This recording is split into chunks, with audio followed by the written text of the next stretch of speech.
بسم اللہ الرحمن الرحیم۔ کتاب الایمان چل رہا ہے، یعنی ایمان سے متعلق باتوں کا بیان۔ اس کی جو پہلی حدیث ہے جسے حدیث جبرائیل کہا جاتا ہے، وہ پچھلے سبق میں گزر گئی۔ یہاں سے اس باب کی اگلی احادیث پیش کرتے ہیں۔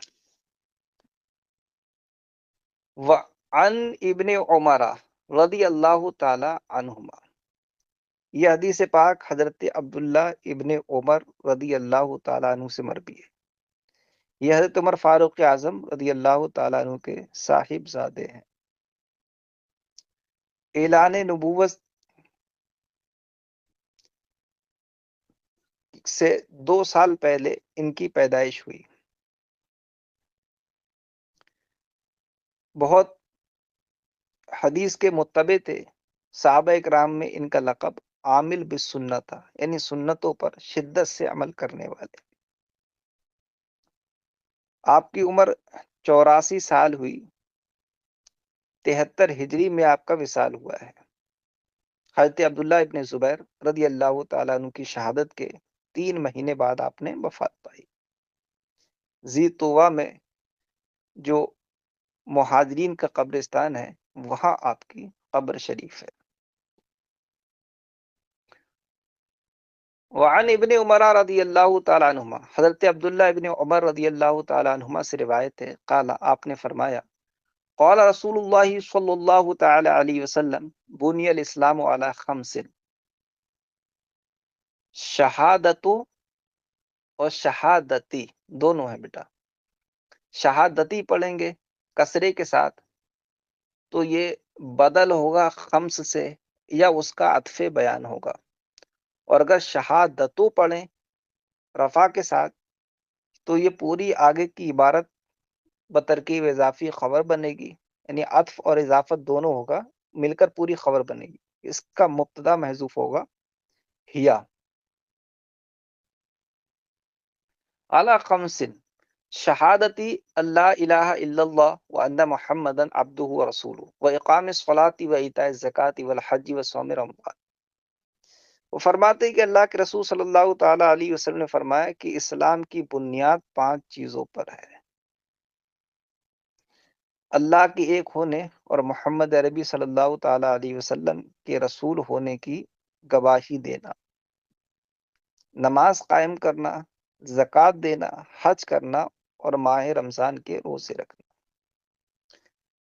بیٹا یہ تصدیق کے لحاظ سے تو اسلام اور ایمان کی یقیناً بنیاد ہے، کیونکہ ان سب کی کرنا، ان سب کو لازم اور فرض جاننا، یہ ایمان ہے۔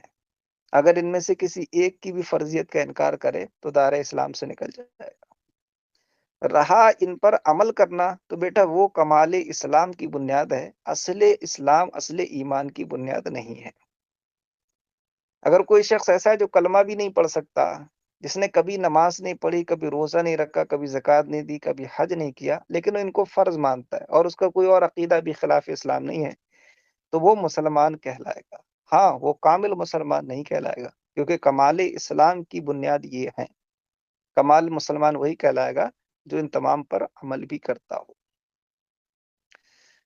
یہ حدیث بیٹا اصل میں ایک تشبیہ پر مشتمل ہے، کہ یہاں تشبیہ دی گئی ہے اسلام کو ایک چھت سے، اور جو ارکان اسلام کے ان کو تشبیہ دی گئی اس چھت کی دیوار اور ستون سے۔ جیسے کہ چھت کے لیے دیوار اور ستون ہوتے ہیں کہ جن پر چھت قائم ہوتی ہے، کہ اگر ان کو ہٹا دیں تو چھت گر جائے گی، ایسی اسلام ایک چھت ہے جس کے یہ 5 پلر اور ستون اور دیواریں ہیں، کہ ان پر اسلام کی بنیاد چھت قائم ہے۔ اگر ان میں سے ایک کو بھی انسان ہٹا دیتا ہے تو اس کا اپنا اسلام خطرے میں ہے، اس کا اپنا اسلام قائم نہیں رہے گا۔ فرماتے ہیں کہ اللہ کے رسول صلی اللہ تعالی علیہ وسلم نے فرمایا کہ اسلام کی بنیاد 5 چیزوں پر ہے: اس بات کی گواہی دینا کہ اللہ کے سوا کوئی معبود نہیں اور محمد عربی اللہ کے بندے اور رسول ہیں، نماز قائم کرنا، زکوٰۃ دینا، حج کرنا، اور ماہ رمضان کے روزے رکھنا۔ متفق علیہ، یہ حدیث متفق علیہ ہے۔ وعن ابی ہریرہ رضی اللہ تعالیٰ عنہ، یہ حدیث حضرت ابو ہریرہ رضی اللہ تعالیٰ عنہ سے مروی ہے۔ حضرت ابو ہریرہ رضی اللہ تعالیٰ عنہ کا نام زمانہ جاہلیت میں عبد شمس تھا، اور جب اسلام لے آئے تو آپ کا نام عبد الرحمن ابن صخر، قبیلہ دوس سے تعلق رکھتے تھے، اس لیے آپ کی نسبت دوسی ہے۔ سن 6 ہجری میں خیبر کے موقع پر آپ اسلام لے کر آئے، اور پھر 4 سال تک سفر و حضر میں اللہ کے رسول صلی اللہ تعالی علیہ وسلم کے ساتھ رہے۔ حضرت ابو ہریرہ رضی اللہ تعالی عنہ حدیث کے صحابہ کرام میں سب سے بڑے حافظ تھے۔ جتنی حدیثیں آپ سے مروی ہیں کسی سے مروی نہیں ہے، آپ کی مرویات کی تعداد 5000 سے بھی زیادہ ہے، اور آپ کے حافظے کے مضبوط ہونے کی دلیل خود حدیث پاک ہے۔ کہتے ہیں کہ میں احادیث سنتا تھا، حضور سے بھول جاتا تھا، تو میں نے ایک دن عرض کیا، رسول اللہ میں آپ سے بہت ساری باتیں سنتا ہوں، بھول جاتا ہوں۔ تو حضور نے فرمایا، ابو ہریرہ اپنی چادر پھیلاؤ۔ کہتے ہیں میں نے چادر پھیلائی، حضور نے اپنے خالی ہاتھوں کو لپ بنا کر اس میں 2-3 بار کچھ ڈالا اور مجھ سے فرمایا کہ اس کو اپنے سینے سے لگا لو۔ کہتے ہیں میں نے سینے سے لگایا، اس کے بعد میں کوئی بھی چیز نہیں بھولا، حدیث ہی نہیں، کوئی بھی بات میں نہیں بھولا۔ تو ان کے حافظے کے مضبوط ہونے کی دلیل بھی خود حدیث ہے۔ بلی بہت زیادہ پسند تھی، اتنی پسند تھی کہ ایک بار آستین میں بلی دبا کر اللہ کے رسول صلی اللہ علیہ وسلم کی مجلس میں تشریف لے آئے۔ حضور نے دیکھ لیا اور فرمایا، یا ابا ہریرہ، اے بلی والے۔ یہ لفظ حضور نے فرمایا، یہ لوگوں نے آپ کو اسی سے مشہور کر دیا، حتیٰ کہ یہ آپ کی کنیت بن گئی، اور یہ کنیت آپ کے علم پر غالب آ گئی، اتنی غالب آ گئی کہ لوگ آپ کا اصل نام بھول گئے۔ آج بھی آپ کے نام میں اختلاف ہے کہ آپ کا نام عبد الرحمن ابن صخر ہے یا عبداللہ ابن صخر ہے، اگرچہ راجح یہ ہے کہ عبد الرحمن ابن صخر ہے۔ 35 ہجری میں آپ کا وصال ہوا اور جنت البقیع میں آپ دفن کیے گئے۔ حضرت ابو ہریرہ رضی اللہ تعالیٰ عنہ سے مروی ہے، قال انہوں نے کہا، قال رسول اللہ صلی اللہ تعالیٰ علیہ وسلم، الایمان بضع و70 شعبہ، فافضلها قول لا الہ الا اللہ وادناها امامۃ الاذى عن الطریق والحیاء شعبۃ من الایمان، متفق علیہ۔ کہتے ہیں کہ حضور صلی اللہ تعالیٰ علیہ وسلم نے فرمایا، ایمان کے 70 سے کچھ زائد شعبے ہیں۔ بیٹا یہ بضع جو لفظ آیا ہے، اس کا اطلاق عدد میں 3 سے لے کر 9 تک پر ہوتا ہے، یعنی 3 سے لے کر 9 تک کے درمیان جو عدد ہیں ان پر بضع کا اطلاق ہوتا ہے، اس لیے بضع و 70 کا ترجمہ میں نے 70 سے کچھ زائد کیا کہ 70 سے کچھ زائد ہیں۔ شعبہ درخت کی شاخ کو کہتے ہیں، جیسے درخت کی بہت ساری شاخیں ہوتی ہیں نا، اسی طرح ایمانی اعمال بھی بہت سارے ہیں۔ یہاں جو 70 سے کچھ زائد کا ذکر ہے، یہ حصر کے لیے نہیں ہے کہ ایمانی اعمال صرف 70 سے کچھ زائد ہے، بلکہ اس کا مقصد کثرت بیان کرنا ہے کہ ایمانی اعمال بہت سارے ہیں، ایمان کی شاخیں بہت ساری ہیں۔ اب ان بہت ساری میں سب کو بیان کرنا تو بہت مشکل ہے، لہذا حضور نے حدیث میں اس کے سب سے اعلیٰ جو اس کا حصہ اور عمل ہے وہ ذکر کر دیا، جو سب سے ادنا حصہ اور عمل ہے وہ ذکر کر دیا، اور جو سب سے اہم حصہ و عمل ہے وہ ذکر کر دیا۔ فرمائے جو ایمانی اعمال بہت سارے، ان میں سب سے افضل زبان سے اللہ تعالیٰ کے ایک ہونے اور رسول کے اور حضور کے رسول ہونے کی گواہی دینا ہے، یعنی کلمہ شہادت پڑھنا زبان سے، یہ سب سے افضل اسلامی عمل ہے۔ سب سے ادنا یہ کہ راستے سے کوئی تکلیف دہ چیز ہٹا دی جائے، لکڑی پڑی ہے، کانٹا پڑا ہے، پتھر پڑا ہے، اس میں لوگ گرتے ہیں، اس کو ہٹا دے، سب سے ادنا ایمانی عمل ہے۔ اور سب سے اہم ایمانی شعبہ اور عمل وہ حیا ہے۔ حیا ہر خیر کی جڑ ہے اور ہر شر کو ختم کرنے والی ہے۔ حیا کسے کہتے ہیں؟ حیا اس خصلت کو کہتے ہیں جو انسان کو بھلائی پر ابھارتی ہے، اس کو اسلام میں حیا کہا جاتا ہے نا۔ حیا اللہ سے بھی ہوتی ہے، رسول سے بھی ہوتی ہے، نیک بندوں سے بھی ہوتی ہے۔ کس بات کی حیا؟ کہ انسان ان کا سوچ کر گناہ نہ کرے، یہ ان سے حیا ہے۔ حیا کی 2 قسمیں ہوتی ہیں، حیا رحمانی، حیا شیطانی۔ جو ابھی تک میں نے بیان کیا یہ حیا رحمانی تھی جو بھلائی پر ابھارتی ہے۔ ایک حیا شیطانی ہوتی جس کو حیا غیر شرعی کہتے ہیں۔ حیا غیر شرعی وہ حیا جس کی وجہ سے انسان اچھائی کرنے سے باز رہے. جیسے رات میں سوئے، سب لوگ موجود تھے، اب نہانے کی حاجت ہو گئی بتقاضۂ جوانی. اب صبح کو نہانے سے شرم لگ رہی ہے کہ نہاؤں گا صبح صبح تو لوگ پتہ نہیں کیا سوچیں گے. اب اس سوچ کے چکر میں نماز چھوڑ دی. یہ حیا شیطانی ہے. اسی طرح کچھ لوگوں کو نماز پڑھنے میں بھی شرم لگتی ہے. ٹوپی لگا کے جاؤں گا، لوگ سمجھیں گے بہت بڑا نمازی بن گیا ہے، پتہ نہیں کیا سوچیں گے، بہت بڑا متقی پرہیزگار ہو گیا یہ. تو اس چکر میں وہ نماز چھوڑ دیتے ہیں، یا اور بھی کوئی بھلا کام چھوڑتے ہیں. کچھ لوگوں کو ماں باپ کے ہاتھ چومنے میں شرم لگتی ہے کہ آج تک چومے نہیں تھے، اب چوموں گا تو کیسا لگے گا، لوگ کیا کہیں گے. ہاتھ چومنا نہیں بند کر دیتے ہیں، ہاتھ نہیں چومتے ہیں. تو جو بھی حیا اچھائی سے روکے وہ حیا ایمانی رحمانی نہیں ہے، وہ حیا شیطانی، حیا غیر شرعی ہے. جس حیا کو ایمان کا حصہ کہا جا رہا ہے وہ حیا رحمانی اور حیا شرعی ہے. حیا کا اتنا بڑا مقام ہے، ایک حدیث میں فرمایا، جس کا مفہوم یہ ہے کہ جب انسان میں حیا نہ رہے تو اس سے کسی بھی شر کی توقع کی جا سکتی ہے. فارسی میں کہتا ہے بے حیا باش ہر چے خواہی کن، بے حیا ہو جا پھر جو چاہیں کر. کیونکہ اب جب انسان نے حیا کی چادر اتار دی تو اب وہ کچھ بھی کر سکتا ہے. حیا سب سے اصل اور بنیادی چیز ہے، اس لیے فرمایا الحیاء شعبۃ من الایمان، کہ حیا بھی ایمان کا ایک حصہ ہے. حالانکہ بدعوں و سبعونہ کے اندر حیا تھی، حیا آ گئی تھی اسی میں، لیکن حیا کو الگ سے ذکر کیا، اس کی اہمیت اور افادیت اور اس کی شان کو الگ سے ظاہر کرنے کے لیے. کیونکہ جب جو چیزیں اجمالاً اور عموماً ذکر کر دی جاتی ہیں، ان میں اگر کوئی بہت خاص بہت اہم چیز ہوتی ہے تو اس کو الگ سے بھی ذکر کرتے ہیں، اور اس کا الگ سے ذکر کرنا ہی بتاتا ہے کہ یہ اہم ہے، اگرچہ اس کی اہمیت میں آگے کوئی بات نہ کی ہو. عمومی طور پر ذکر کرنے کے بعد اس کو پھر خصوصی طور پر ذکر کرنا ہی بس اس کی اہمیت کے لیے کافی ہوتا ہے.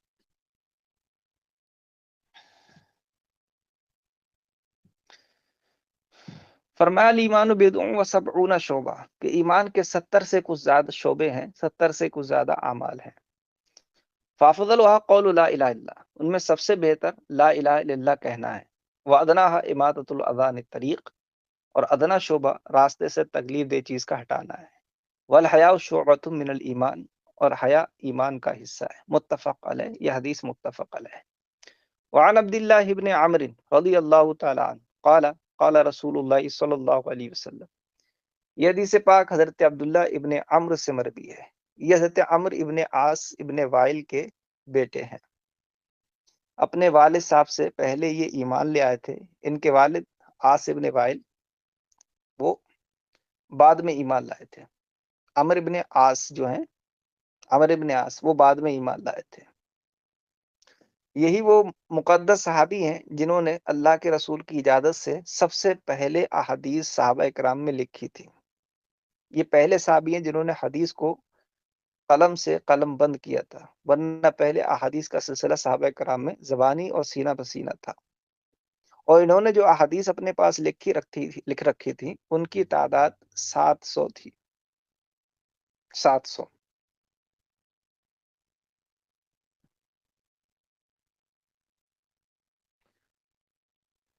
حضرت عبداللہ ابن عمرو رضی اللہ تعالیٰ عنہ سے مروی ہے، انہوں نے کہا کہ اللہ کے رسول صلی اللہ تعالیٰ علیہ وسلم نے فرمایا من سلم المسلم من سلم المسلمون من لسانی و یدی والمہاجر من حجر ما نہى اللہ عنہ. حضور نے فرمایا کہ مسلمان وہ ہے جس کی ہاتھ اور زبان سے دوسرے مسلمان سلامت رہے، اور مہاجر وہ ہے جو ان چیزوں کو چھوڑ دے جن سے اللہ نے منع فرمایا ہے. یہ بخاری کے الفاظ ہیں. مسلم کے الفاظ یہ ہیں کہ ایک شخص نے اللہ کے رسول صلی اللہ تعالیٰ علیہ وسلم سے سوال کیا کہ یا رسول اللہ ای المسلمین خیر، سب سے بہتر مسلمان کون ہے؟ تو حضور نے فرمایا من سلم المسلمون من لسانی و یدی، سب سے بہتر مسلمان وہ ہے جس کی زبان اور ہاتھ سے دوسرے مسلمان سلامت رہے. بیٹا یہاں کمالی اسلام کا ذکر ہے کہ جس کے ہاتھ اور زبان سے دوسرے مسلمان سلامت ہیں ایسا شخص کامل مسلمان ہے. یہ مطلب نہیں ہے کہ اگر وہ کسی کی زبان سے یا ہاتھ سے عزت دیتا ہے تو وہ مسلمان ہی نہیں رہا، کافر ہو گیا. یہ مراد نہیں ہے. لہذا زبان اور ہاتھ سے ظلم کرنے والا بھی اگر عقائد اسلامیہ رکھتا ہے تو اسے مسلمان ہی کہا جائے گا، اگرچہ وہ بے عمل اور بد عمل مسلمان ہوگا کامل مسلمان نہیں ہوگا لیکن رہے گا مسلمان ہی۔ مسلمان کو اذیت دینا سخت حرام ہے، بلکہ اسلام میں تو ذمی کافر کو اذیت دینا مسلمان کو اذیت دینے سے زیادہ برا ہے، اور اس سے بھی زیادہ برا ہے کسی بے زبان کو بلا وجہ اذیت پہنچانا، پرندوں کو، چرند کو، درند کو بلا وجہ اذیت پہنچانا، یہ اس سے بھی زیادہ برا ہے نا۔ یہاں ہاتھ اور زبان کا ذکر باعتبار عموم اور غلبہ ہے کہ اکثر و بیشتر انہی دو چیزوں سے انسان دوسرے کو اذیت پہنچاتا ہے، ورنہ تو یہاں مراد مطلقاً اذیت پہنچانے سے منع کرنا ہے کہ جو کسی بھی طرح اذیت نہ پہنچاتا ہو وہ کامل مسلمان ہے۔ اور یہاں لسان اور ید دونوں کا ذکر ہے، مگر لسان کو ید پر مقدم کیا گیا ہے۔ یہ مقدم کرنا یہ بتاتا ہے کہ اذیت زبان ہاتھ سے کہیں بڑھ کر ہے، اس لیے کہ ہاتھ سے جو زخم لگتے ہیں وہ ظاہری ہوتے ہیں، زبان جو زخم لگاتی ہے وہ دل کے ہوتے ہیں۔ ایک شعر عربیت کا مولا کائنات کی جانب منسوب ہے، جرحات السنانی لحلتیام ولا یلتام ما جرح اللسان، کہ نیزوں کے زخم بڑھ جاتے ہیں مگر زبان جو زخم دیتی ہے وہ کبھی نہیں بڑھتے ہیں۔ لہذا ہاتھ سے زیادہ انسان کو اپنے زبان کا خیال رکھنا چاہیے، بلا وجہ کسی کے لیے ایسے الفاظ نہ کہے جو اس کی پریشانی اور اذیت کا سبب بنے۔ یہ حدیث اخلاق کی جامع ہے، اور ایمان مسلمان کا کردار کیسا ہوتا ہے بہت مختصر الفاظ میں یہ حدیث بتا رہی ہے کہ اگر تم کو بے ضرر ان مسلمان مل جائے تو سمجھ لو کہ یہ اسلام کا ایک اعلیٰ شخصیت کا آدمی ہے، یہ جو اپنی ذات سے کسی کو ضرر پہنچانا پسند نہیں کرتا ہے۔ حضرت عبداللہ ابن عمرو سے مروی انہوں نے کہا کہ اللہ کے رسول صلی اللہ تعالیٰ علیہ وسلم نے فرمایا کہ کامل مسلمان وہ ہے جس کی زبان اور ہاتھ سے دوسرے مسلمان سلامت رہے۔ اگلا جو جز ہے، المہاجر من حجر ما نہى اللہ، کہ مہاجر وہ ہے جو اللہ کی منع کردہ چیزوں سے باز رہے۔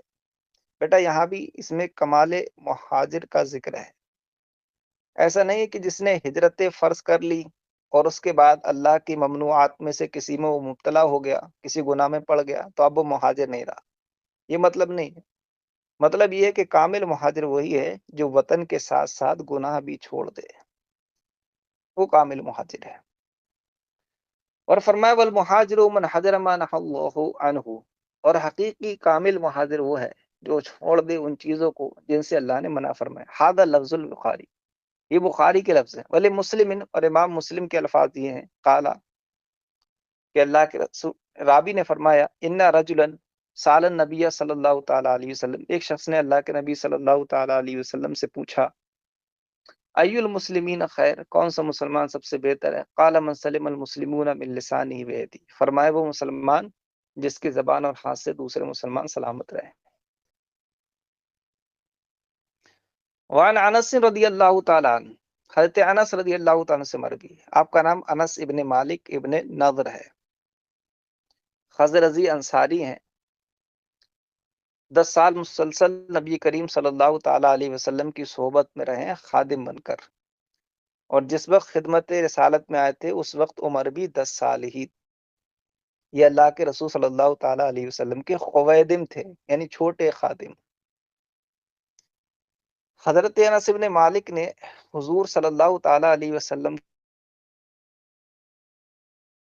قرآن نے فرمایا نا وَإِنَّكَ لَعَلَىٰ خُلُقٍ عَظِيمٍ، کہ محبوب آپ اپنے بلند اخلاق پر فائز ہیں، بلند اخلاق پر فائز ہیں۔ یہ خلق عظیم حضرت انس بن مالک نے بڑے قریب سے دیکھا ہے، اور پھر اس کو بیان بھی کیا، کہتے ہیں کہ میں 10 سال حضور کی خدمت میں رہا جبکہ میں بچہ تھا، ان 10 سال میں حضور نے کبھی مجھے نہ ڈانٹا، نہ مجھ سے یہ فرمایا کہ انس تم نے یوں کیوں کیا، انس تم نے وہ کیوں نہیں کیا، کبھی نہیں کہا۔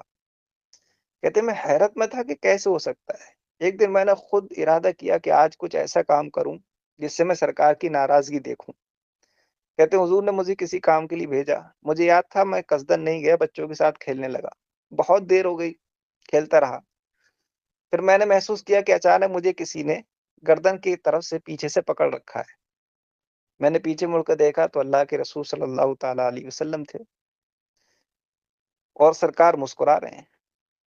فرمایا انس تم گئے نہیں؟ کیا تمہیں یاد نہیں رہا؟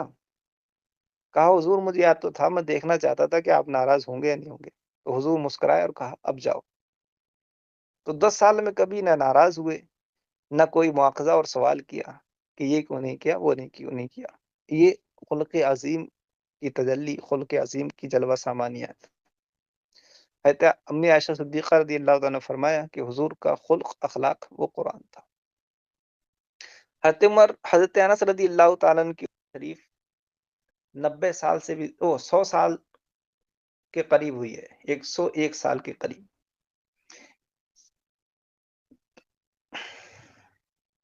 91 ہجری میں آپ کا وصال ہوا ہے۔ کوفہ میں آخری عمر میں آپ مقیم تھے، وہیں آپ کا وصال ہوا۔ کوفہ میں سب سے آخری وفات پانے والے صحابی آپ بھی ہیں۔ حضرت امام اعظم رضی اللہ تعالیٰ نے آپ کی زیارت کی ہے اور آپ سے حدیث بھی سنی، اس لیے سرکار امام اعظم تابعی ہیں۔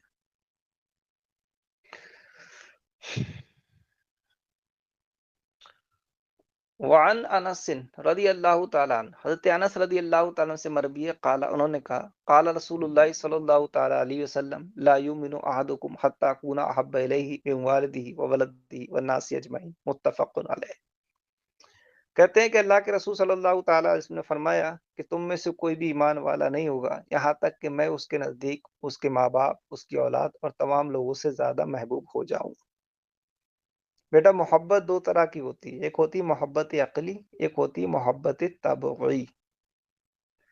محبت طبعی فطرتاً ہوتی ہے، وہ کسی چیز کو دیکھ کر نہیں ہوتی ہے، جیسے ہر ماں باپ کو اپنی اولاد سے اور ہر اولاد کو اپنے ماں باپ سے، یہ محبت طبعی ہے۔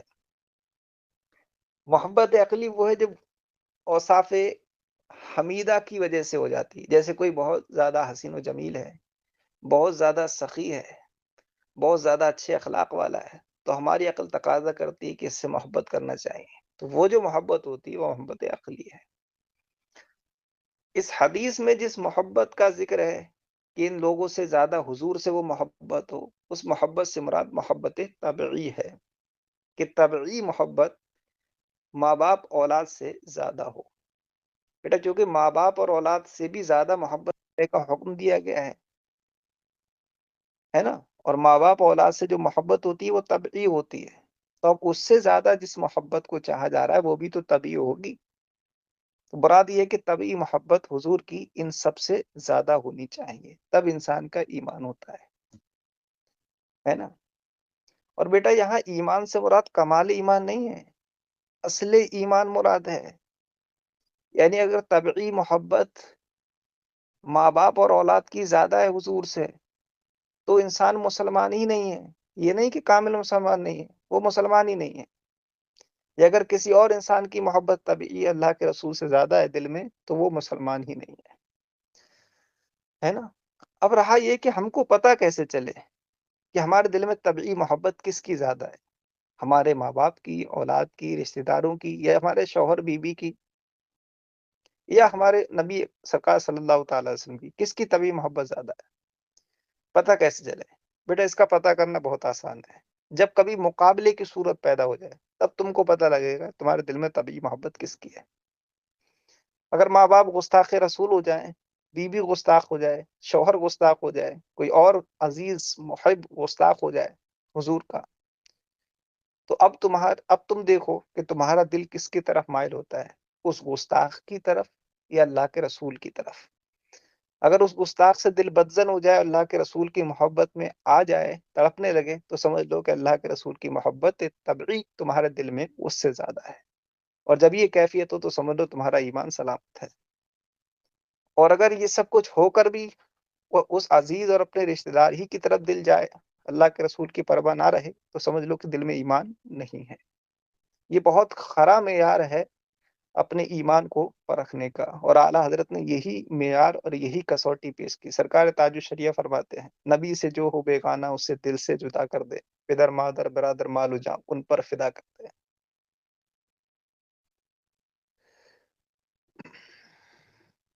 بعض علماء نے فرمایا کہ یہاں محبت سے مراد محبت عقلی ہے، کہ محبت عقلی حضور کی ان سب سے زیادہ ہو، اور انہوں نے اس میں عذر یہ پیش کیا کہ محبت طبعی انسان کے اپنے اختیار میں نہیں ہوتی ہے، اور جو چیز اس کے اپنے اختیار میں نہ ہو اسے اس کا مکلف نہیں بنایا جا سکتا، جبکہ ہم محبت رسول کے مکلف ہیں۔ تو اس سے معلوم ہوا کہ محبت جس کا حکم ہے وہ عقلی ہے، لیکن یہ قول زیادہ پسندیدہ نہیں ہے۔ اہل ایمان کو اپنے نبی سے محبت طبعاً ہی ہوتی ہے، صرف عقلی نہیں ہوتی ہے۔